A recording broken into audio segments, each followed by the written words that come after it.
अन्नदाता। पग पग पर है संग तुम्हारे अन्नदाता। लहू किसानों का बन के पसीना सींचता है धरती का सीना। मेहनत का तेरी हक दिलवाने, नई तकनीक नई खोज बताने। पशुधन को गुणवान बनाना, पौध सुरक्षा को सिखलाना, खेती के सब गुर समझाने, भारत का सरताज बनाने। आठों पहर है संग तुम्हारे अन्नदाता, अन्नदाता। नमस्कार, मैं हूं आपके साथ विभा उपाध्याय और आप सभी दर्शकों का अन्नदाता कार्यक्रम में स्वागत करती हूं। हमारे देश का किसान जन का पोषक है, वो श्रम का देवता है, अन्नदाता है। उसमें ही भारत की आत्मा निवास करती है और ऐसे ही किसानों की प्रगति के लिए हम खेती बाड़ी से जुड़ी हुई बहुत सी नई लाभकारी जानकारियां हर रोज सुबह लेकर आते हैं। तो चलिए कार्यक्रम शुरू करने से पहले देखते हैं क्या है आज के अन्नदाता में। जायद मूंग की खेती किसानों के लिए फायदे का सौदा।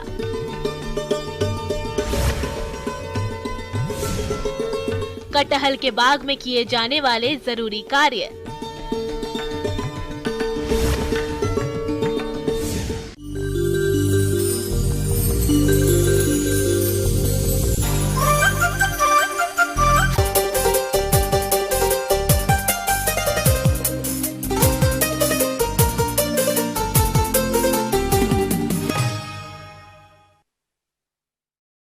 प्रदेश के किसान कम पानी और कम समय में अच्छी आमदनी देने वाली मूंग की खेती इस समय कर सकते हैं, लेकिन इसकी भरपूर पैदावार लेने के लिए किसानों को उन्नत बीज से लेकर फसल के सारे प्रबंधनों को वैज्ञानिक तौर तरीकों के आधार पर करना होगा। तो आप कैसे करें मूंग की खेती, इसके बारे में देखिए अन्नदाता की खास प्रस्तुति।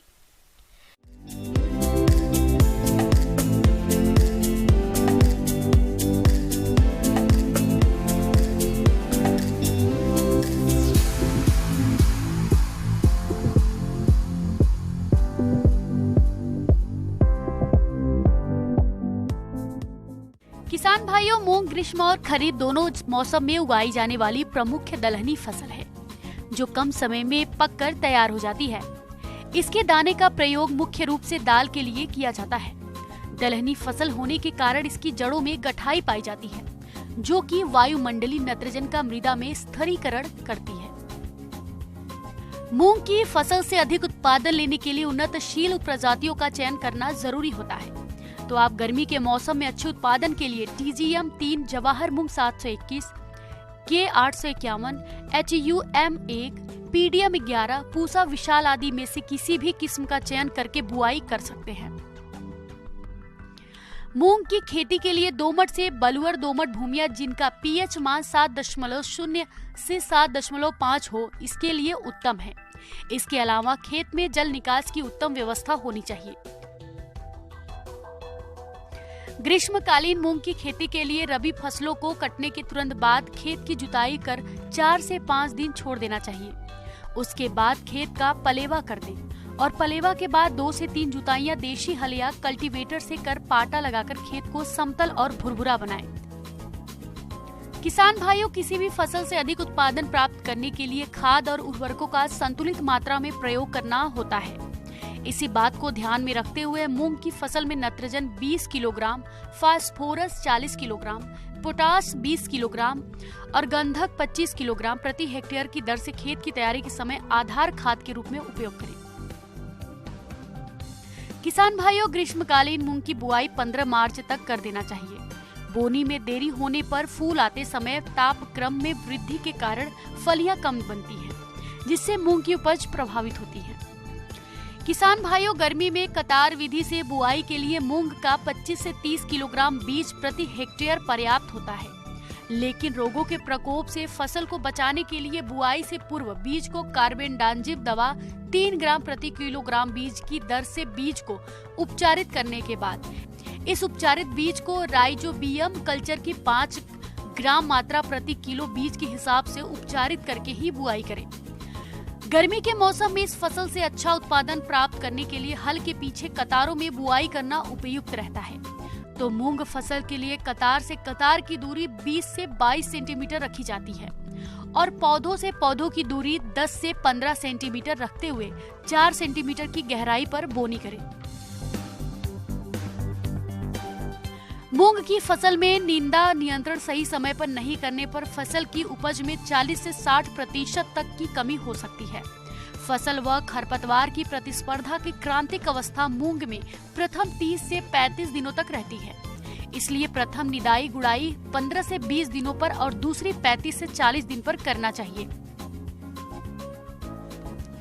लेकिन श्रमिक अधिक लगने से फसल की लागत बढ़ जाती है।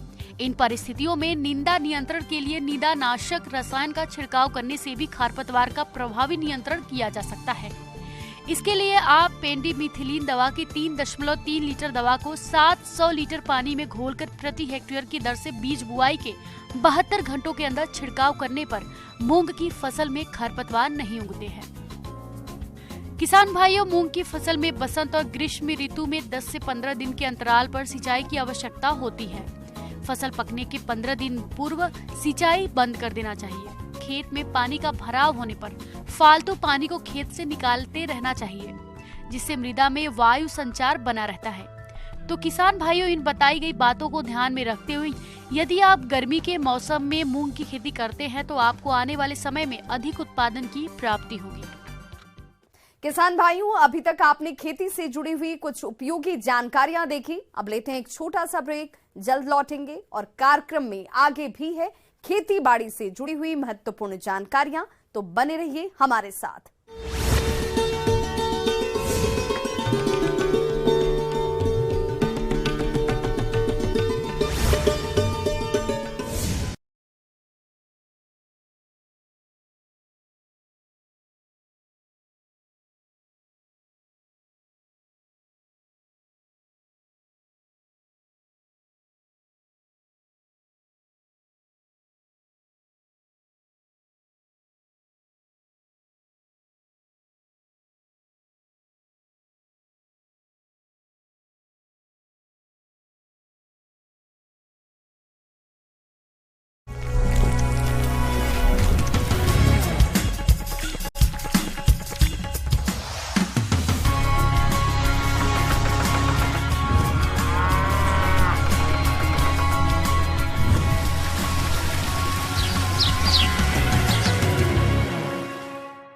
ब्रेक के बाद एक बार सभी दर्शकों का एक बार फिर से अन्नदाता में स्वागत है। चलिए रुक करते हैं अगली कड़ी की ओर।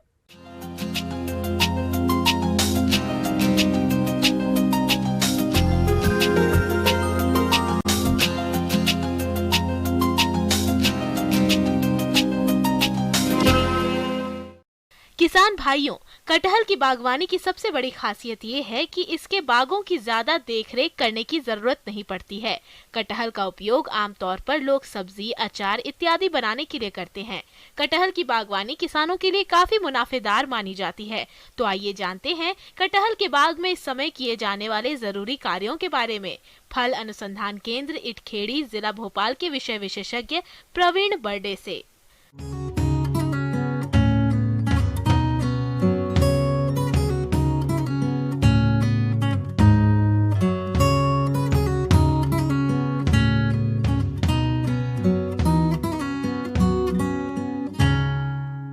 किसान भाइयों नमस्कार। आज आपको ऐसे फल के बारे में चर्चा करना चाहूँगा जिसे कि फल भी कहा जाता है और सब्जी भी कहा जाता है और काफ़ी लोकप्रिय है। यह फल है कटहल, जिसे कि जैक फ्रूट कहा जाता है, जो कि अधिकतर सब्जी में इसका उपयोग किया जाता है।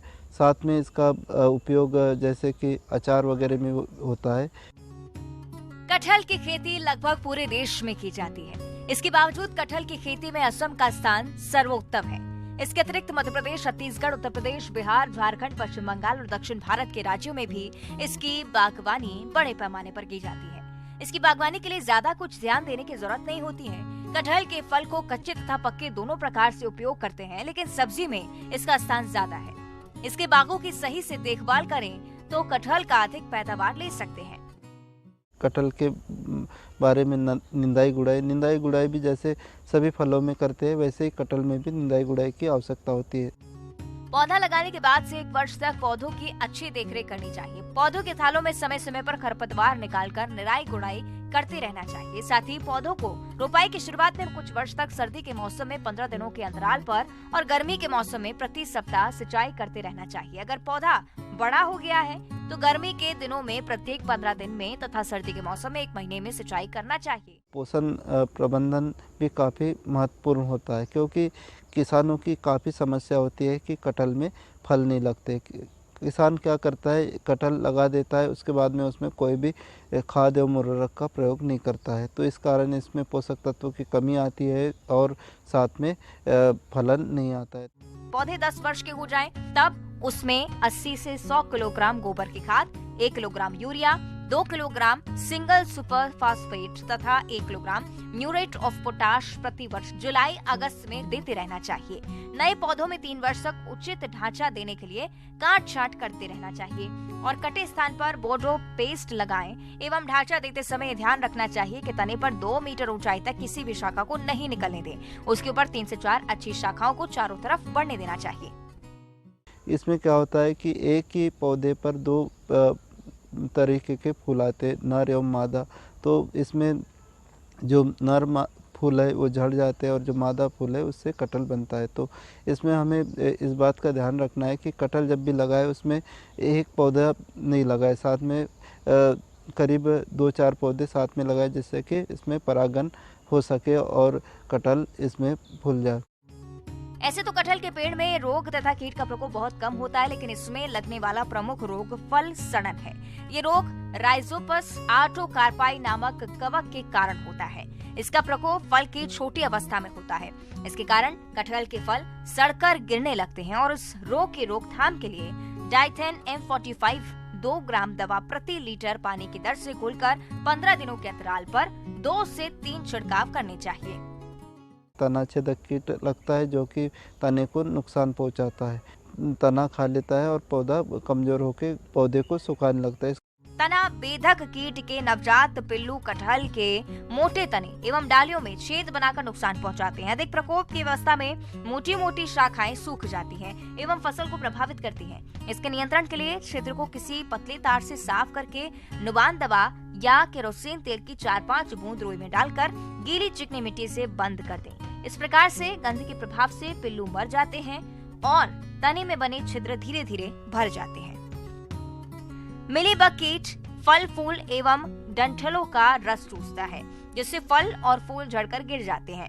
इसकी रोकथाम के लिए मई-जून में बगीचे की जुताई कर देनी चाहिए। इसके साथ ही पेड़ के तने पर पॉलिथीन बांधकर ग्रीस लगा देना चाहिए। यदि कीट पेड़ चढ़ गए हों तो डाइमेथोएट 1 मिलीलीटर दवा प्रति लीटर पानी की दर से घोलकर छिड़काव करें।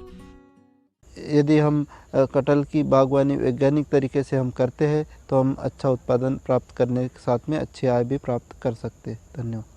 आगे और भी हैं खेतीबाड़ी से जुड़ी हुई बहुत सी रोचक जानकारियां, पर यहां रुकेंगे एक छोटे से ब्रेक के लिए। जल्द हाजिर होते हैं।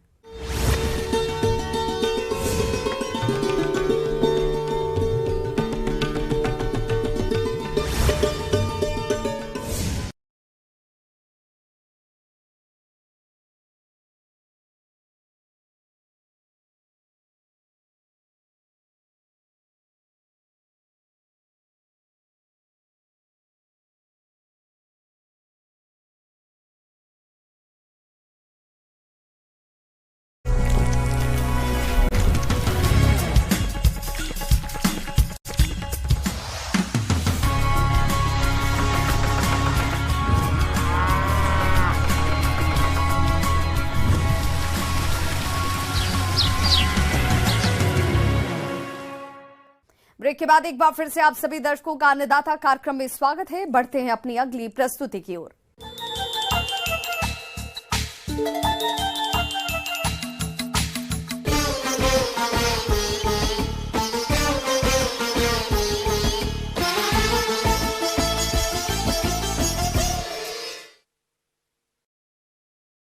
प्रदेश में लगातार कृषि क्षेत्र में विस्तार हो रहा है। नई नई फसलें उगाई जा रही हैं। ऐसे में स्वीट कॉर्न की खेती मुनाफे की साबित हो रही है। ये मीठी और स्वादिष्ट एक विशेष प्रकार की मक्का है जिसका दाना अधिक मीठा होता है। इसे सब्जी और अनेक तरह के पकवान बनाने में भी प्रयोग किया जाता है। वहीं हरा भुट्टा तोड़ लेने के बाद पशुओं के लिए चारे की व्यवस्था भी आसानी से हो जाती है। इसी लाभ को देखते हुए किसानों का रुझान इसकी खेती की ओर बढ़ा है। आप कैसे करें स्वीट कॉर्न की खेती, इसके बारे में समस्त जानकारी दे रहे हैं डॉक्टर वीरेंद्र कुमार यादव।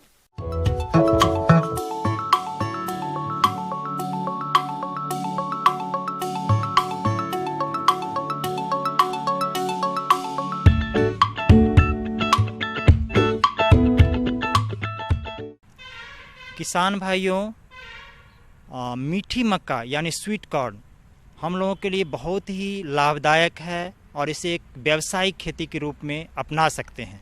और जो किसान भाई मीठी मक्का की खेती कर रहे हैं वो 1 हेक्टेयर में 3 लाख रुपया से अधिक शुद्ध आमदनी अर्जित कर रहे हैं। स्वीट कॉर्न, जिसके नाम से ही आप पहचान सकते हैं कि ये भुट्टा सामान्य मक्का की तुलना में अधिक मीठा और स्वादिष्ट होता है, जिसे लोगों द्वारा ज्यादा पसंद किया जाता है। इससे अनेक प्रकार के व्यंजन भी तैयार किए जाते हैं। इसके अंतर्राष्ट्रीय बाजार में अधिक मांग होने के चलते इसे पैकिंग करके निर्यात भी किया जाता है। इस मक्का को दूधिया अवस्था में तोड़कर उपयोग में लाया जाता है। स्वीट कॉर्न मक्का में लगभग सभी पोषक तत्व उपलब्ध रहने के चलते ये स्वास्थ्य के लिए फायदेमंद माना जाता है।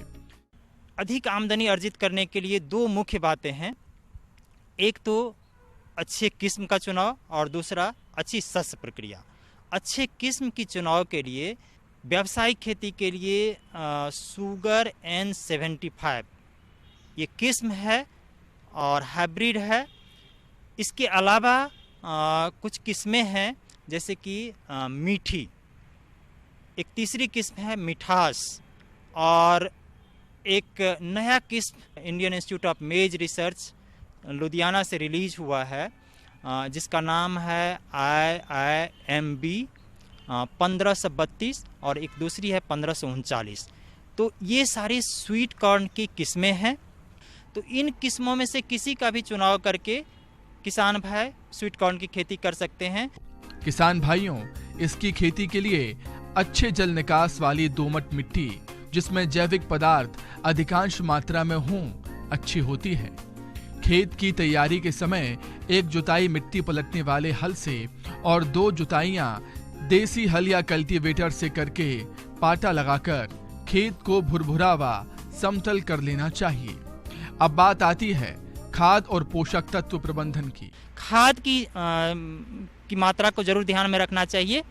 जब खेत तैयार कर रहे होते हैं उससे पहले ही 15-20 दिन पहले ही खेत में कंपोस्ट 15 क्विंटल प्रति हेक्टेयर की दर से छिड़काव खेत में जगह जगह डाल देना चाहिए, जिससे खेत तैयार करते वक्त मिट्टी में मिल जाए। और nitrogen, phosphorus, potash 150 kilo nitrogen प्रति हेक्टेयर की दर से 70 से 80 किलो फास्फोरस और 70 से 80 किलो पोटास और जिंक सल्फेट 25 किलो प्रति हेक्टेयर की दर से प्रयोग करना चाहिए, जिसमें कि फास्फोरस, पोटास और जिंक पूरी मात्रा खेत तैयार करते वक्त, लेकिन नाइट्रोजन स्प्लिट डोज में यानी अलग अलग अवस्था में देना चाहिए। 10% नाइट्रोजन खेत तैयार करते वक्त, 20% नाइट्रोजन जब पौधा 4 पत्ती की अवस्था की होती है उस समय में, जब 8 पत्ती की अवस्था वाली पौधे होती है तब 30% और फूल आने के समय 30%, बाकी बचा हुआ 10% जब दाना भर रहा होता है उस समय में। किसान भाइयों, इसकी खेती दिसंबर और जनवरी माह को छोड़कर साल भर की जा सकती है, लेकिन ध्यान रहे कि इसकी बुआई के समय धूप अच्छी खिली हो। किसान भाइयों, बीजों को हमेशा किसी प्रमाणित संस्था से ही खरीदें। अब हम आते हैं इसकी शस्य प्रक्रिया पर। तो मीठी मक्का को थोड़ी सी सामान्य मक्का की तुलना में अधिक दूरी पर लगाते हैं और इसीलिए इसका बीज दर भी कम होता है। इसका 5 से 6 केजी प्रति हेक्टेयर का बीज दर होता है और बीज उपचार जरूर कर लेना चाहिए। और बीज उपचार के लिए बीमारी से बचने के लिए बाइवेस्टीन और कैप्टन 1:1 के अनुपात में 2 ग्राम प्रति किलो बीज की दर से उपचारित कर लेना चाहिए। और कीड़ा से बचाव के लिए इमिडाक्लोपिड या फिप्रोनिल 4 ml प्रति केजी बीज के दर से उपचारित कर लेना चाहिए। जो दूरी होती है दो कतार के बीच की दूरी वो 75 सेंटीमीटर रखते हैं और एक कतार में दो पौधा की बीच की दूरी वो 25 सेंटीमीटर रखते हैं। तो इस तरह से थोड़ा सा सामान्य मक्का की तुलना में इसमें ज़्यादा जगह होता है दो पौधे और दो पंक्ति के बीच में। पानी बहुत ही महत्वपूर्ण है, खास करके फूल और जिस समय में दाना भर रहा होता है उस समय में खेत में नमी जरूर होनी चाहिए। किसान भाइयों, यदि आप इन सभी बातों को ध्यान में रखते हुए इसकी खेती करते हैं तो आप इस फसल से कम लागत में अच्छी आय प्राप्त कर सकते हैं।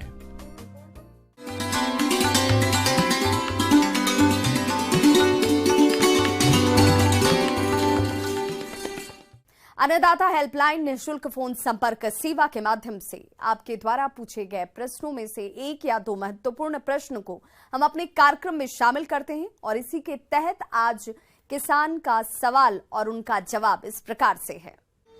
अन्नदाता निःशुल्क फोन संपर्क सेवा के माध्यम से पूछे गए प्रश्नों में से आज हमने जिस प्रश्न को कार्यक्रम में शामिल किया है उसे पूछा है ग्राम जैतपुर, जिला रतलाम के कृषक दौलत सिंह ने।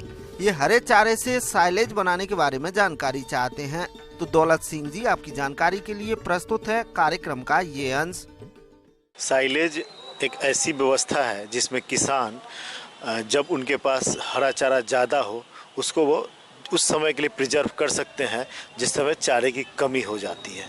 साइलेज उस पदार्थ को कहते हैं जो कि अधिक नमी वाले चारे को हवा रहित नियंत्रित रखा जाता है। साइलेज बनाने के लिए गड्ढे की आवश्यकता होती है जिसे साइलो कहते हैं। जब हरे चारे को हवा की अनुपस्थिति में इकट्ठा किया जाता है तो लैक्टिक अम्ल पैदा होता है। यह हरे चारे को अधिक समय तक सुरक्षित रखने में सहायक होता है। साइलेज बनाने के लिए हम लोग मुख्यतः वैसे पौधे का उपयोग करते हैं जैसे मक्का, ज्वार, बाजरा, जो सकुलेंट हो, जिसमें तना में जो थोड़ा जो है कि शुगर कंटेंट ज़्यादा हो। हम लोग इसको बनाने के लिए सबसे पहले एक गड्ढा तैयार करते हैं। जिस तरह से 2 से 2.5 मीटर डीप गड्ढा हम लोग तैयार करते हैं चौकोर, और एक तरह से 1 घन मीटर गड्ढा में हम लोग 400 केजी तक का जो है कि जो अपना मटेरियल है वो हम लोग उसमें डाल सकते हैं।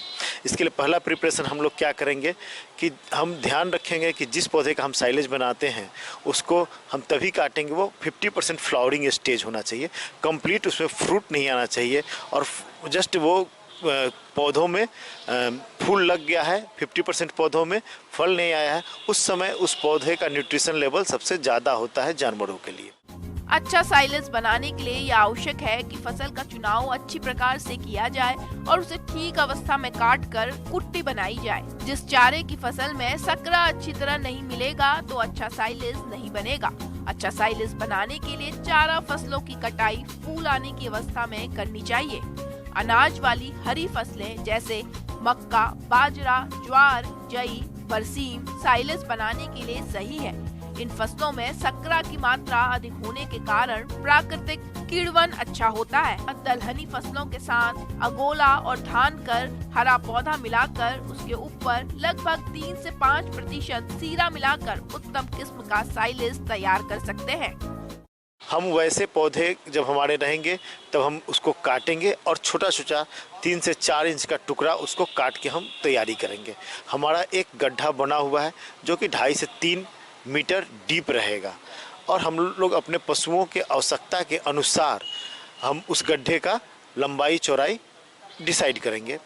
हम ये जानते हैं कि 1 घन मीटर में हमको 400 केजी तक ये साइलेज बनाने वाला मेज, मकई या ज्वार या बाजरा जिसका भी हमने चयन किया है उसको हम लोग दबा सकें। इसको बनाने के पहले हम लोग उस गड्ढे में एक पॉलीथीन बिछाएंगे जिससे कि हमारा गड्ढा एक तरह से पूरा नीचे से सील्ड हो गया। उसको बिछाने के बाद हम लोग इसको छोटा छोटा काट के उसको पूरा उस काट के एक रख लेंगे। उसमें 0.5% हम लोग नमक और 1% यूरिया मिला देंगे अच्छी तरह से, जितना हमारा क्वांटिटी रहेगा उस हिसाब से कैलकुलेट करके। अब इसको हम लोग गड्ढा में भरेंगे। पहले हम लोग गड्ढा में पॉलीथीन बिछाए हुए हैं। ये मेरा पॉलीथीन सिर्फ गड्ढा के धरातल को ही नहीं, गड्ढा के दीवार को भी कवर करके बाहर की तरफ निकला हुआ है, और इसी से हमको ढक देना है, पूरा कंप्लीट पैक कर देना है, जिससे ऑक्सीजन लेवल एकदम जीरो हो जाए। उस तरह का एनारोबिक कंडीशन कह सकते हैं कि हम लोग को क्रिएट करना रहता है। अब हमको क्या करना है, उस गड्ढे को पैक करना है। उस गड्ढे में सारा हमारा जो मटेरियल है उसको डालना है और पूरा जोर लगा के एक तरह से उसको पैक करना है। पैक करके इसके ऊपर ये जो पॉलीथीन था इससे उसको पैक करना है। हमको मिट्टी और गोबर या जो हमारे पास इजीली अवेलेबल हो गीला करके रखना है, और इसके ऊपर ज़मीन से 1 से 2 फीट ऊपर तक आएगा, और उसको पैक करके एक तरह से हम लोग कंप्लीट पैक कर देंगे। कि जिसमें ये साइलेज बनाने के लिए हम लोग का उद्देश्य क्या है कि हम उस समय जिस हमारे पास चारे की कमी हो उस समय इसको खिलाएं। तो इसको खिलाने के लिए जो है कि हम लोग चाहेंगे इसका न्यूट्रिटिव वैल्यू, इसमें जो पोषक तत्व उसको मेंटेन रखें, और उसके लिए हम लोग चाहते हैं कि उसमें लैक्टिक एसिड प्रोड्यूसिंग बैक्टीरिया जो है कि का मात्रा बढ़े। चूँकि आप समझ रहे हैं कि लैक्टिक एसिड प्रोड्यूसिंग बैक्टीरिया है, तो माहौल जब एनारोबिक हो जाएगा तो ये बैक्टीरिया का ग्रोथ ज़्यादा होगा, और साइलेज एसिडिक होता है। इसका पीएच जो है कि 4% के आसपास होता है। अच्छी प्रकार से बनाया हुआ साइलेज 30 से 35 दिन में पशुओं को खिलाने योग्य हो जाता है। सबसे पहले मिट्टी को सावधानी पूर्वक हटा लेना चाहिए, और इसके बाद पॉलीथीन की चादर को एक किनारे से हटाना चाहिए। साइलेज को आवश्यकता अनुसार सावधानी से निकालकर पशु को खिलाना चाहिए, जिससे कि साइलेज कम से कम हवा के संपर्क में आए, अन्यथा साइलेज खराब होने की संभावना रहती है। उतना पोषक तत्व तो नहीं होता जो कि फ्रेश कटिंग घास में हो, लेकिन ये ऑलमोस्ट हम लोग का उद्देश्य रहता है कि ज़्यादा से ज़्यादा पोषक तत्वों को संरक्षित करके जानवरों को जिस समय ये घास की कमी हो जाती है उस समय इनको दिया जा सके।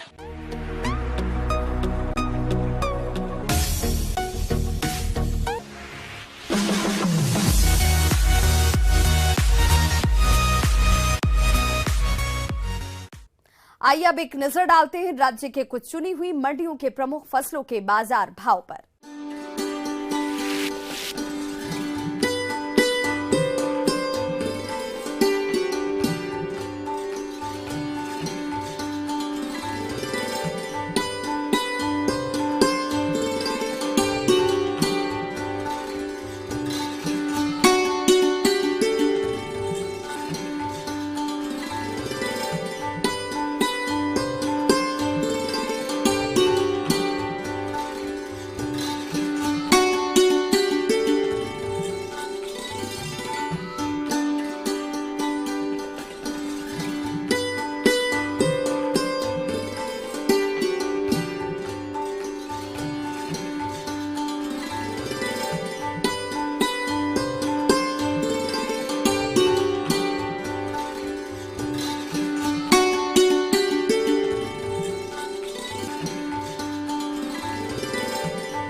किसान भाइयों, अन्नदाता आपकी सेवा के लिए संकल्परत है। कृषि संबंधित समस्या और सुझावों के लिए आप हमें इस पते पर संपर्क कर सकते हैं। प्रोड्यूसर अन्नदाता, news 18 Madhya Pradesh Chhattisgarh, Ramoji film city, Hyderabad 501512। साथ ही आप हमें ईमेल भी कर सकते हैं। हमारा ईमेल एड्रेस है p18annadatamp@nw18.com।